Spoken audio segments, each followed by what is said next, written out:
Man, we are learning some stuff today. So I'm in my new YouTube studio, which is to say the back end of my living room. But I thought it looked nice. We got the little purple lights behind me. We got some good space. The lighting's decent. I didn't want to mess with my hair today, so I put a hat on, video hat, and I just get set down to start talking to you about comfort reads when what do I see from right off screen? Daisy, my princess, my sweet, sweet girl, picking up my spork from my lunch and running away with it off into the office. And then a minute or so later, I see her come back out of the office. No spork. So, Daisy, darling, dear, what'd you do with my utensils? I love these cats, but my God, they drive me nuts. But that ties in perfectly to what I want to talk to you about.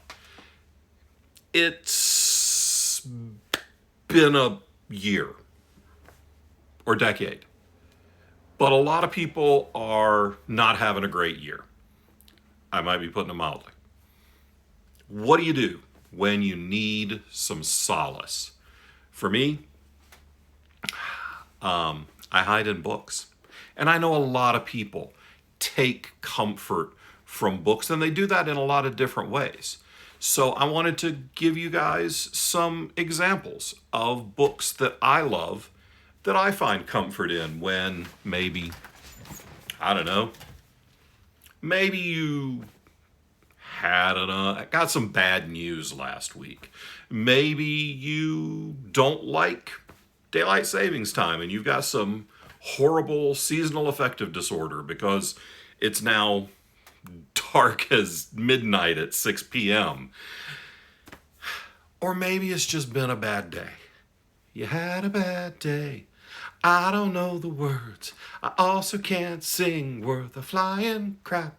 So I'm giving you a bad day because I'm singing to you. No, wait, I'll stop. I promise. Okay.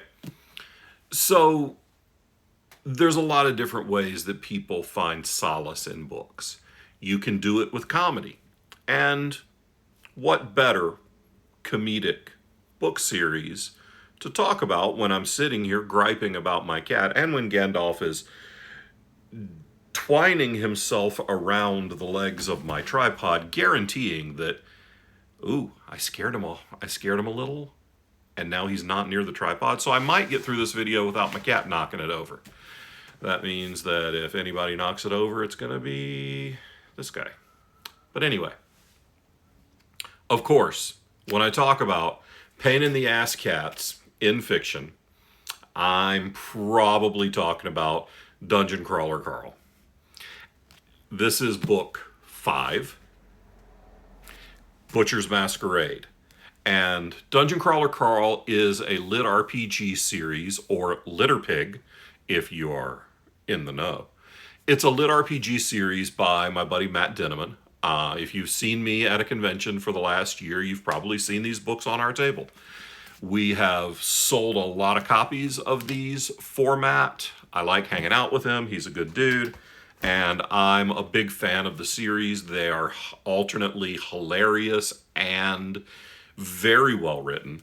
They are a lit RPG, but they're not very stat heavy, so I consider them to be a very good entry point for lit RPG for a lot of readers.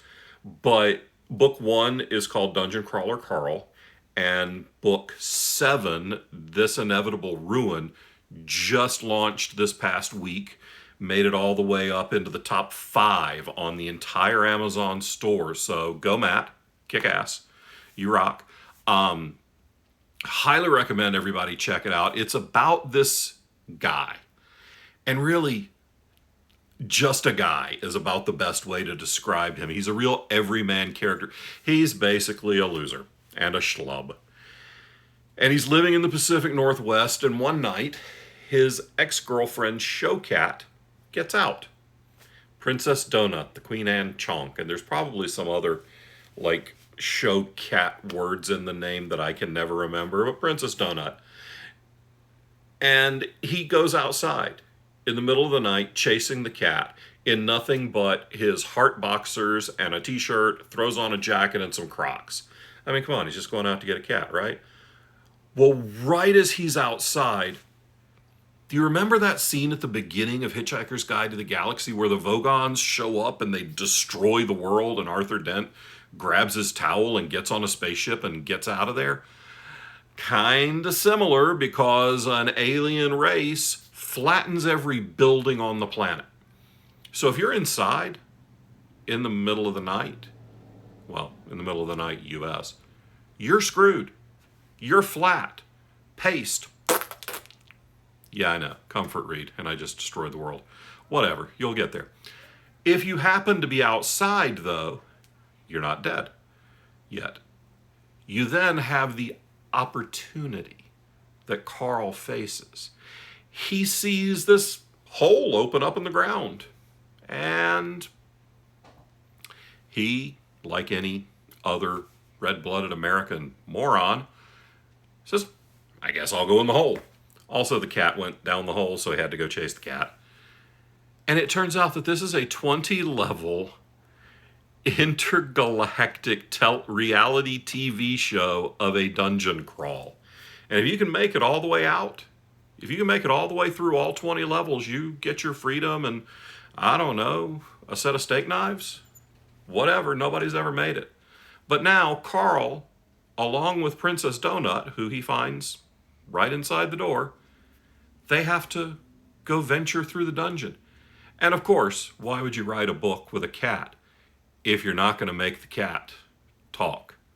So immediately fuckery ensues, and all of a sudden Princess Donut has the power of speech. And she's smarter than Carl. So she becomes the leader of the party. And then 7 books ensue. It's a great series. They're hilarious. They're really well crafted, and the story just keeps getting better and better and better. So if you're looking for something funny for your comfort read, give Dungeon Crawler Carl a shout. Hey, fuzzy butt. Come here, big boy. Speaking of Chonk, look at this pile of kitty. Is he not the most preciousest thing? Yeah, you my sweet boy.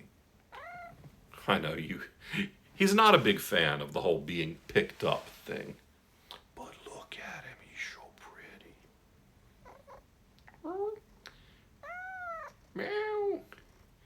Yes, that's my Gandalf.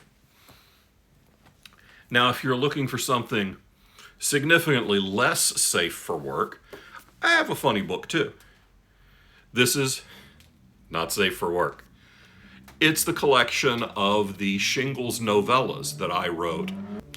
Shingles is a series of comedy horror novellas that I, along with a lot of the Authors and Dragons cast, wrote over a series of about 5 years. I wrote 6 of them, and they are collected in this one omnibus volume. This is about 120,000 words, and it includes everything from a story about junior high school kids fighting off the zombie apocalypse with weapons they found in a sex shop, to a parody of Christine, to a parody of True Blood, to, well, a heartwarming tale about Elf on a Shelf going to a strip club. Yeah, it's a thing. I don't like Elf on a Shelf. Don't have anything against strip clubs, though. So, this is my comedic comfort read. Just something to be completely ridiculous, break you out of the doldrums around the season changes, the colder weather, any other current events that might be getting you down. That's one of mine that I wrote. But some people take their comfort when things are much, much worse for the protagonist of the book or the story than they are for you in real life. So that's when you go to the spooky stuff. And I don't have very many friends that are spookier than Sherry Priest. That did not come out quite the way. Nope, pretty accurate actually. Look, Sherry Priest has been called the Queen of Horror, the Queen of Steampunk. She is a badass writer, and this is her very first collection of short fiction called Holy Terror. This version was published by Subterranean Press in a really nice signed and numbered hardcover. You'll notice a theme when we talk about when I talk about books, that I am an absolute sucker for a really nice signed, especially numbered hardcover. I haven't read this yet. Just got it not all that long ago. It's been hanging out on a shelf. But I've read a lot of Sherry's stuff, and I love her work. Family Plot is such an awesome haunted house novel, very southern in its vibe. I dig everything of hers that I've read and love her as a human. So I really recommend that if your love language is horror and bloodshed and murder and mayhem, and really whose isn't, check out Holy Terror by Sherry Priest. But sometimes for me, when things are going rough, when things are not great, and I got to tell you, this year there's been a lot of times that weren't great. I've been to a lot of funerals this year, and that really drags a brother down. But where I find a lot of my solace is in going back to books that I love. And one of my favorite series is the Midkemia novels from Raymond Feist. These are the again, I did say I'm a sucker for signed and numbered, right? This is the signed and numbered limited edition from Grim Oak Press of Magician, which when it was originally published was split into two books because, good God, look at this thing. Nobody was putting this in a mass market when this book first came out, not from a brand new guy. And these are so beautifully done. They're double signed and numbered by Ray and by Don Mates, who did the cover art and the interior illustrations. This book is just absolutely gorgeous, and I've probably read these half a dozen times. The most recent time was just this year, and for me they hold up. Of course, there's nostalgia to go with that, but there's a stack of awesome interior illustrations as well. And I sprung for the nice embossed slip cases, which they're truly lovely. Grim Oak produces such amazing stuff. Silverthorn is book... I guess we're going to call it book 2 now. It was book 3 because, like I said, Magician was originally split into Magician Apprentice and Magician Master, but now that it seems like they're releasing book 1 as a standalone, then I guess it's book 2. But whatever. Again, signed and numbered, interior illustrations by Don Mates.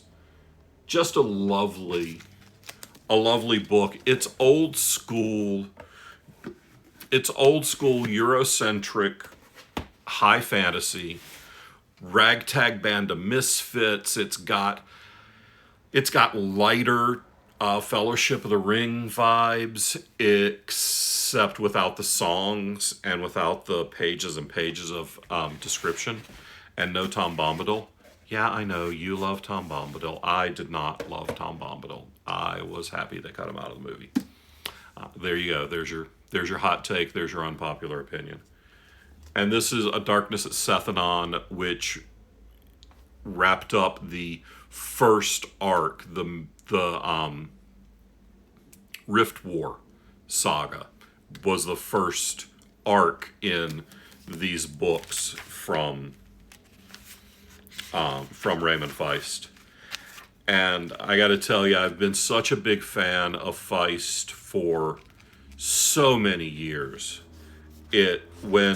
Whenever he makes a comment on one of my Facebook posts, it just makes me feel like I've unlocked some kind of achievement when one of my favorite writers actually communicates with me online. You do not have to buy the signed and numbered limited edition hardcovers to enjoy these fantastic books. You can buy the ebooks for a couple of bucks a pop. They frequently run sales. So just put an alert on your Camel, or your e-reader IQ, or whatever you use to track the ebooks that you want to know when they go on sale, or put them on your BookBub want list. So those are a few things that I use for comfort reads whenever I'm kind of feeling down and not loving the way the universe is treating me or people I care about. What do you do? What do you do to get out of the dumps, get out of the doldrums? What's your comfort read? Is it horror? Is it comedy? Is it just something you read as a kid and still love? Tell me in the comments down below, and while you're down there writing a comment, don't forget to like, subscribe, and ring the bell to get notified whenever we post new videos. And if you want to see these videos earlier, you can sign up for either the Falstaff Books Patreon or my personal Patreon, and you'll get these a day or two ahead of time. So thanks for watching. Thanks for hanging out with me with my purple wall and my spork stealing cat. And peace out, kids.